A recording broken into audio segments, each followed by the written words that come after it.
Please don't forget to like, share to friends and family. You can make your comments below. Please subscribe if it's your first time to find us. Thank you. If you have just joined in, welcome to the Flashlight UG. Please don't forget to like, share to friends and family. You can make your comments below. Please subscribe if it's your first time to find us. Thank you. Interact on our programs. Please get notified to watch breaking news, security alerts, current affairs, issues at hand, politics, and people's lives and behaviors. We appreciate your efforts to watch and interact on our programs. Please get notified to watch breaking news, security alerts, current affairs, issues at hand, politics, and people's lives and behaviors. If you have just Kati Abaganda Basoga East African Abazenyo. It is a pleasure to know Kurwalero atukumyeyo 2026 okubawiriza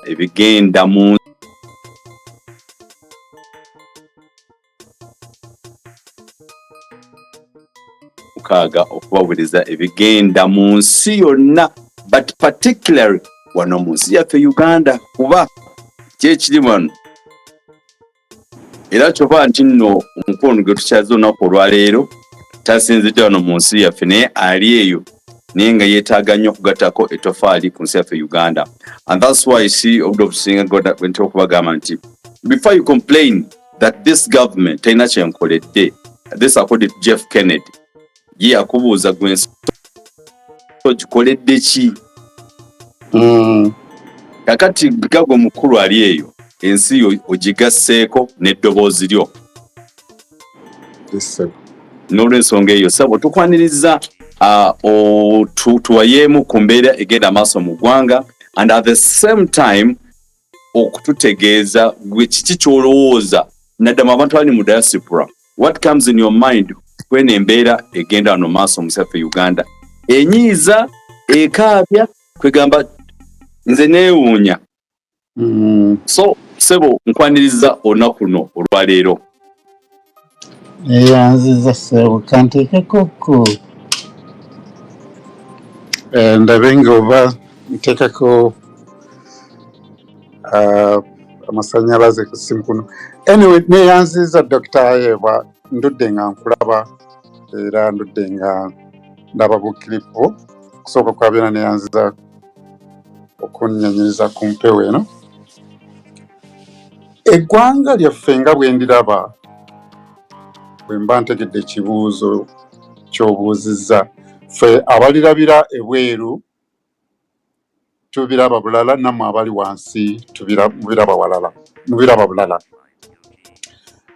Nze nga omuntu ndi well concerned about my country era nfaayo nnyo okumanya ebigenda mu maaso, ate ne njagala bigende mu maaso obulungi nga bwe byandibadde, nga seekubiridde ku kibiina, ku nkola, ku mugendo oba ku ludda lwonna olwa gavumenti oba olutali lwa gavumenti. I just want a proper running nation.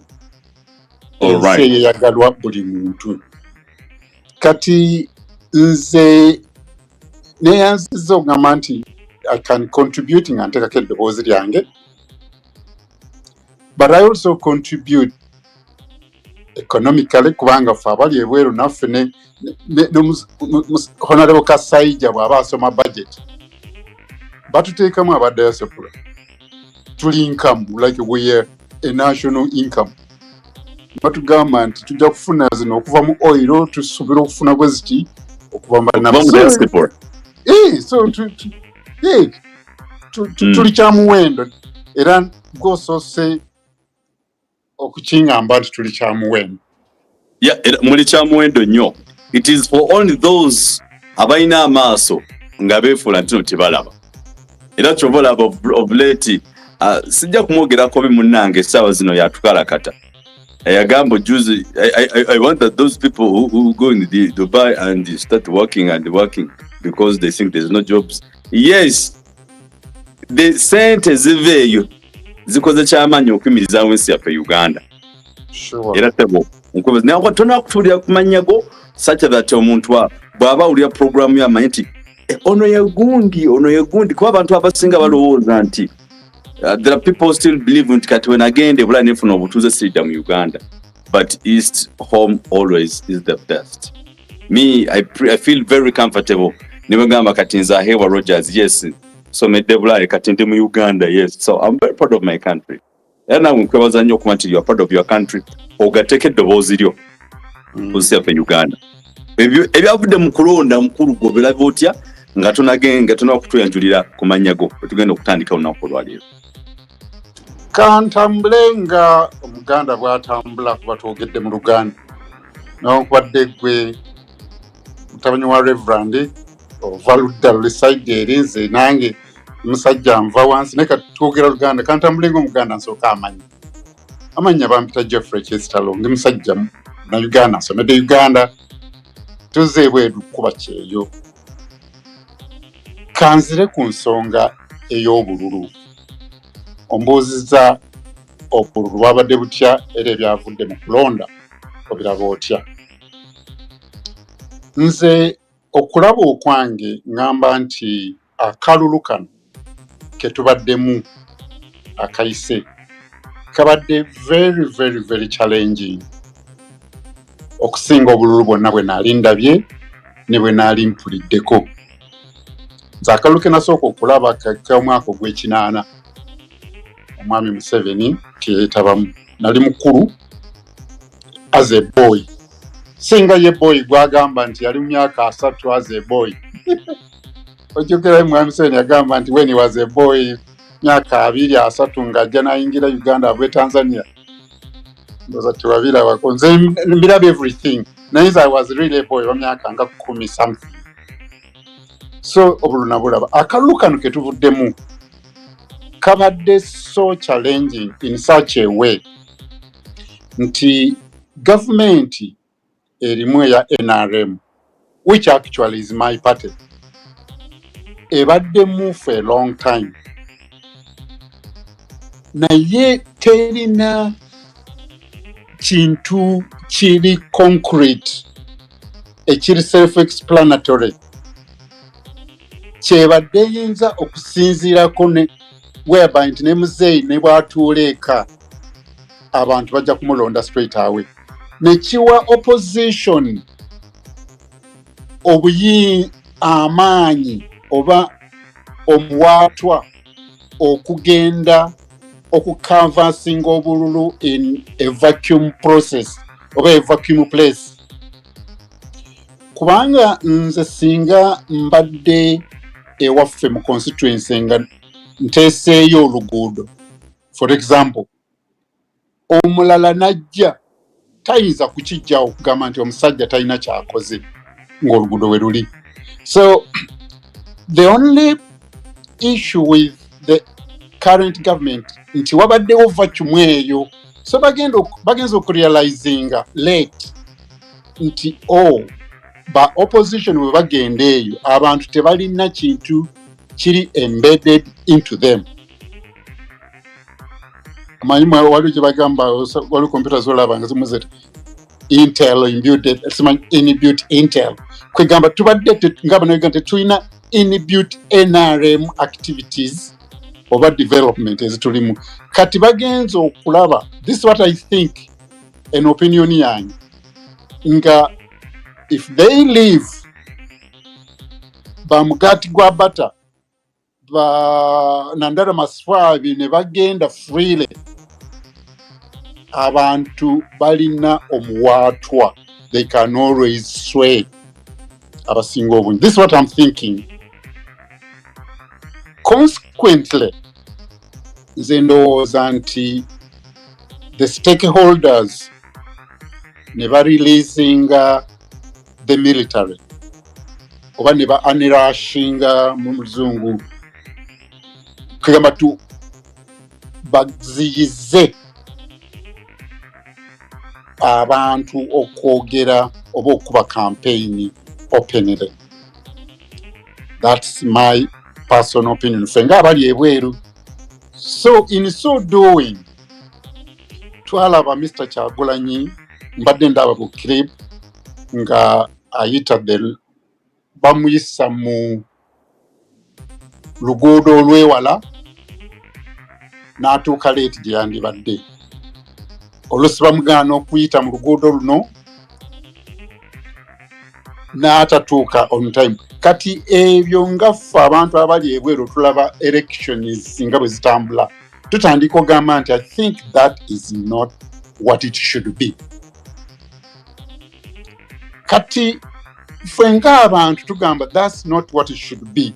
Bwe tulaba nalaba abantu bakuba embalala, nalaba abantu bakuba eggulu nga tulaba obukilipu. Ffe ng'abantu tugamba nti that is not what it should be.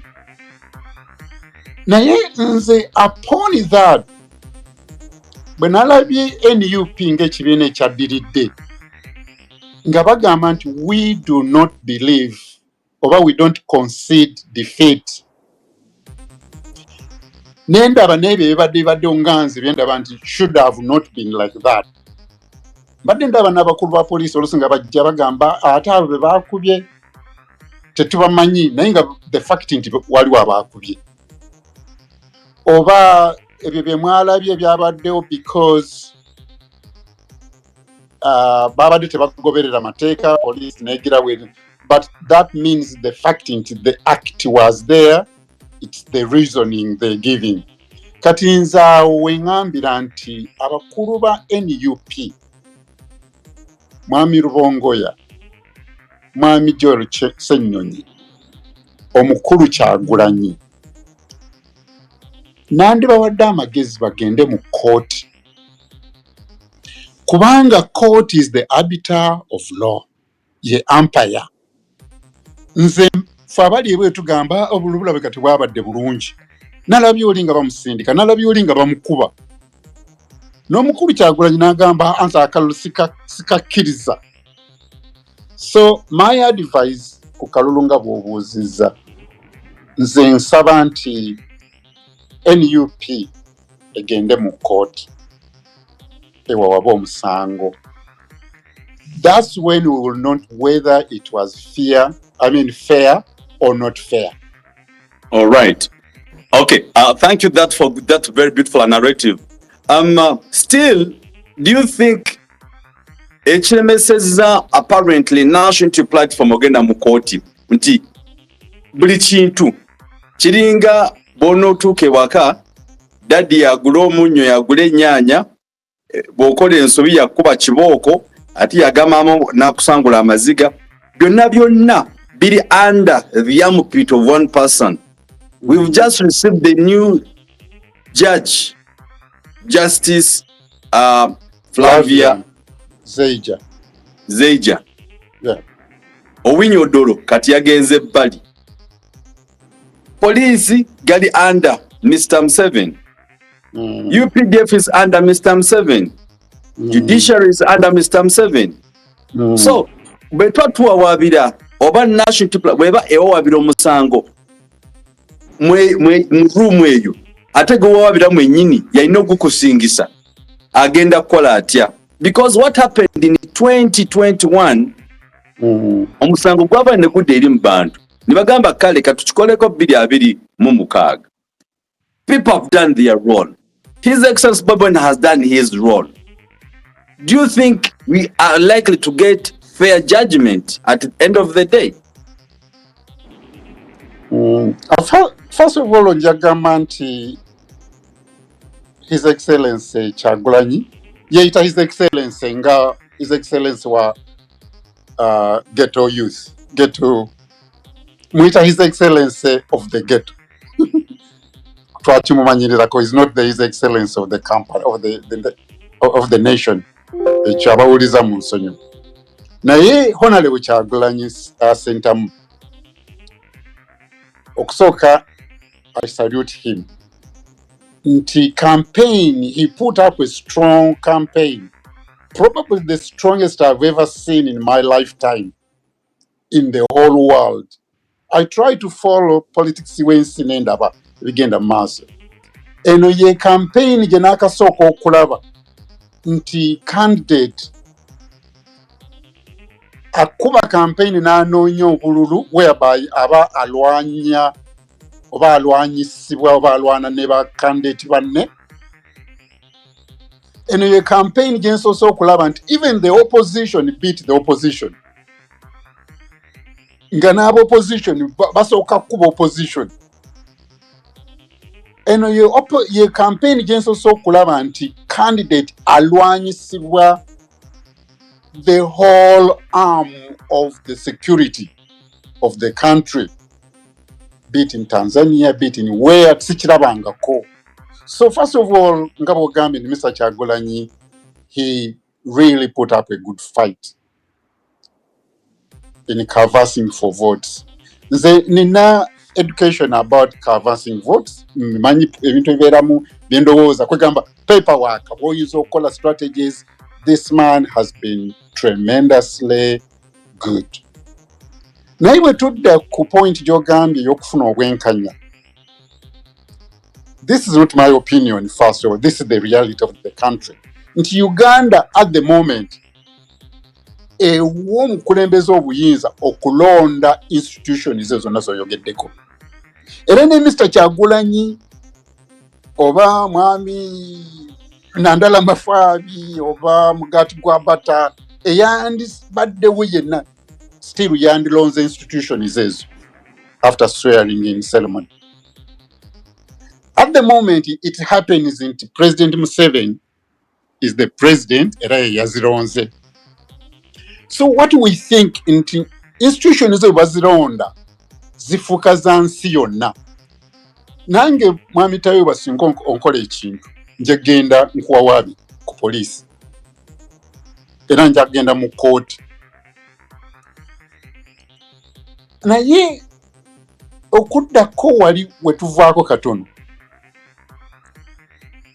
Aba presidential candidates kaba kanjogere ku tuleme kwogera ku bangi kanjogere ku mwami Kyagulanyi kuba yena be babiri abaliwo first and second. Sijja gamba nti yali tamanyi nti the current president ye yalonda electoral commission.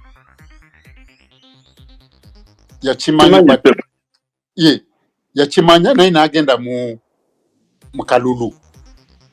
That means that alinako some kind of trust in the national institutions. Omusajja olize yalonda nanyinimu His Excellency the President. Era waliwo nalowoozamu ne ngamba nti President Museveni yalonda abaserikale abakulu. Ba commissioner baani, ba IGP baani. Era electoral commission bwe yabawa abaserikale era yabakkiriza n'abeera nabo. That means nti he believes in the institution to a certain extent, I would say. Nze ndowooza nti manyi nze nkulidde mu kkanisa era ndi musajja mulokole naye nga namuze yankuza mu kkanisa okuva nga ndi muto. Bayibuli etugamba nti kasita obeera n'akasiga akatinibwe kati. N'omusajja oyo yawandiika ekitabo omwami nnyinimu nti sowing the mustard seed. Nze ngamba nti akatabaako singa omugamba akomyeyo yagenda bookstore zonna mu nsi yonna n'abujjayo kuba byewandiika si byakola. Kati lujja kuba lulala njamu singa amutuukira nemaze mubuuzaako then ne tubiddako. Naye nze mbadde ngamba nti ka element ako ke baalinamu katono mu ssuubi ya institutions za government His Excellency the President ze yalonda. Ne bagenda mu kalulu nga bamanyi nti byabakama muzeeye yamulonda. Newankubadde yatamaatama. That's not part of the point. Namulabanga nga aviya mu gundi ku TV nga I don't know lwaki yakkiza n'okukkiriza ezo naye that's not the point. Nze ngamba nti NUP nga bwe yakkiriza n'egendako mu kalulu omwo era n'ekkiriza ne bagiwa abaserikale abaayo ab'okukoma, which was an institution. Newankubadde we know what happened. Twali tulabanga baba overpowering baba nze ngamba nti bagende mu kooti newankubadde kooti eno the president ye yagironze. Nze ngamba nti bagende mu kooti yenesalawo tulabe whether this was a free and fair election. Now nze ng'omunnansi atalina ludda njagala what we call a precedent eseetingibwe kubanga olwaleero President Museveni ye oba NRM yeri mu buyinza, omwami Muhoozi ye CDF, tomorrow somebody else. Twagala tumanye nti n'obululu obuliddawo edda nga nfudde bubeere nga bwe butyo kubanga ate obette Commonwealth n'etteeka lya Uganda ligambye nti that was free and fair. Kwegamba tumanye nti buli akalulu akabeerawo kakuba embooko bakuba abantu and that's it. All right. Okay. Thank you so much for that narrative. Naturally, you see, ngabo chogeddeko bwotyo embeteza egenda maaso mu ggwanga essaawa zino okuli banababaka ba parliament be bajjeeyo excuse me nga tetunagenda mu eyo point mukyalo w'omukulembeze we yatuusiddwako ebyensonyi sebyansonyi yatuukiddwako embeera people to raid his family and those are security operatives.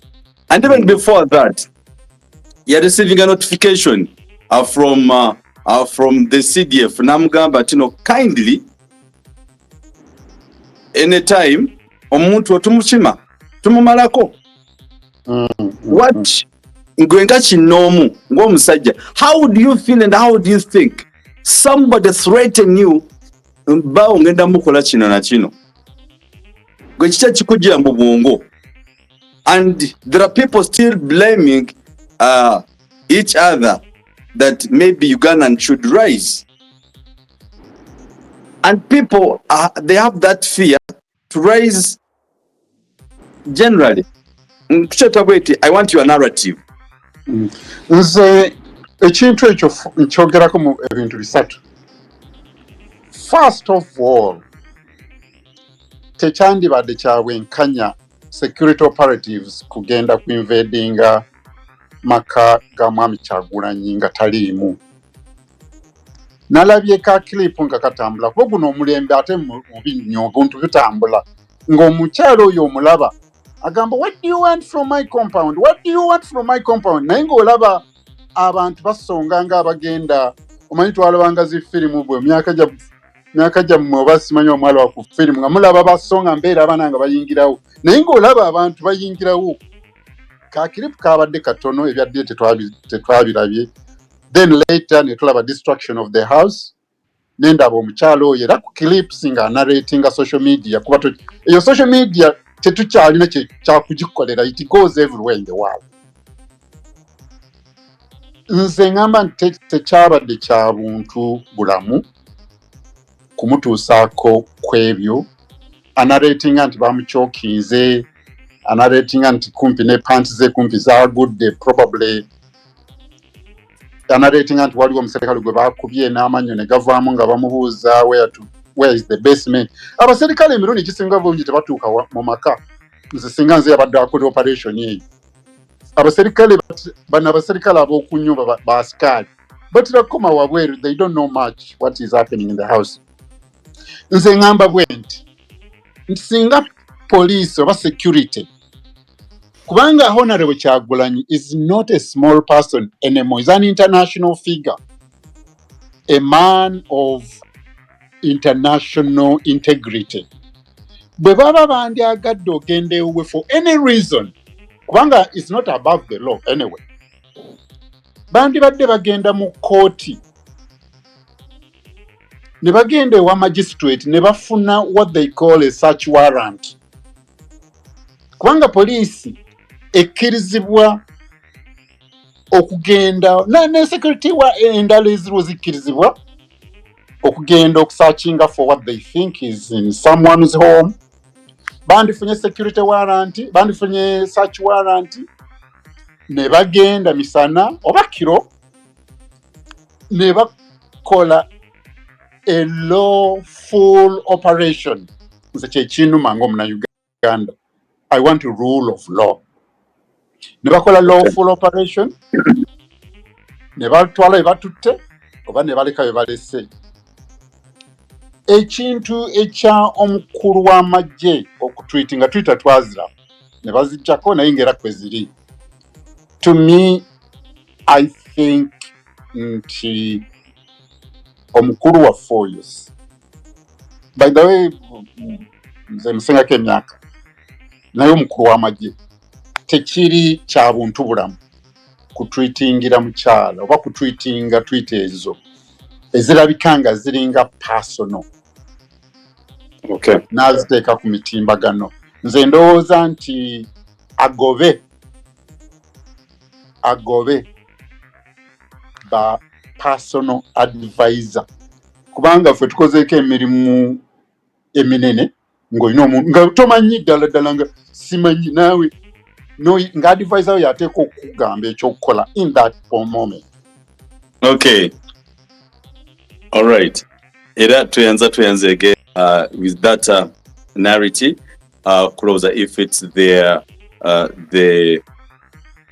advisors of General MUHOOZI kaba mukozesa ebyo. I think balina okukyusaamu nenga all the same things will be at its best, hopefully by God's grace. Era that's why you see nti obudde obusinga tuva ne tugamba no kyatukola ki ekiina okukolebwa at the end of the day. Nenga nga nange ngamaliriza okusinziira kunze because it's just a narrative nti bw'otunulira embeeteza yonna nga bweri nokkiriza is it possible olabya ddala nga ebimu tebijja kusoboka naye nga lwakisa kya Katonda n'ogamba why kibenga bwe kiri bw'oliba osazeewo kuba there are things with that we have no control. Kiriza oba gaana, you just let them be the way they are because we've done our best. Naye nze omuntu gwesitabanja ye omukulembeze His Excellency Bobi Wine because he has made everything have eyes and ears. So kininga Bible byagamba ayina amaaso mulabe, ayina amatu mulire omwoyo gwa Mukama kyagamba. Era nange nga nkomekeza ngamba buli munauganda wali ayina amaaso alabe, ayina amatu awulirize, nze ngatako nayina n'obwongo ategeere kiki ekigenda amaaso mu nsi ye because I believe His Excellency Bobi Wine decides n'agamba no kave mu Uganda ono mubanjaki because you can't treat the family like that and think me I love the confidence of tomorrow. No. Tango sibula nga nsibula nze nzira ku sokeddeko kubiriza omulanga natusikubiza mulanga ekyo kintu kigambo kitono nnyo. I strongly advise NUP officials, their lawyers, ba preparing omusango bagutwale mu high court. One, nti baganya okuconceding a defeat. Bwe baganya conceding a defeat, ne bagamba nti the elections was not free and fair. Kakati fwe tulina ekitongole ekiri just, ekyo ekigambo just kigambo kya luzungu tekyennyonnyolwako nti tekyekubirira. Okirage ne justice by'abakama teyeekubirira. Kati bagende mu kooti era singa nina omuntu gwe manyi nti is their advisor oba really abakulu bano mutera okugamba nti bantagingire. Njagala omuntu antagingire abantu ba NUP abakulembeze nti atuke baasalawo ne bagenda mu parliament, mu kalulu nga bamanyi nti era institution era Museveni yagironda, bagende mu kooti ya Uganda etwe president nti was this a free and fair election? Yeah. Era can we continue in this way? Tumanye nti bwe tugenda nga mu election kooti esazeewo oba neetaaga kwambala mpale bbiri mu masomero ndowooza nga corporal punishment zaggwayo naye ffe bakadde zaabeerangayo nga bakuba kiboko okufa obufi ng'oluusi oteekamu kakinnya naye mukulu oluusi ng'agiwulira n'agamba waliyo ki eyo ebitabo twabiteekangayo so singa kooti egamba nti it was okay this is the way it is tujja kukyusa engenda gye tugenda mu kalulu ffe ng'Abannayuganda nze sijja kubeerawo naye tulina abaana tulina abazuku. Yeah, and that's very true because we need to have a signal of our grands and our children because at the end of the day, they must understand that Uganda yaliko wait. Now it's like this. And the same thing chendoza and Chalika Kenya. It is possible to be in Uganda. Come Kenya bakadam. Things were not right. Never nangi. Uganda nishimala chukolewa. Aha. Kali. Akume mukama. Neyanziza akume mukama atakuumira mpeera.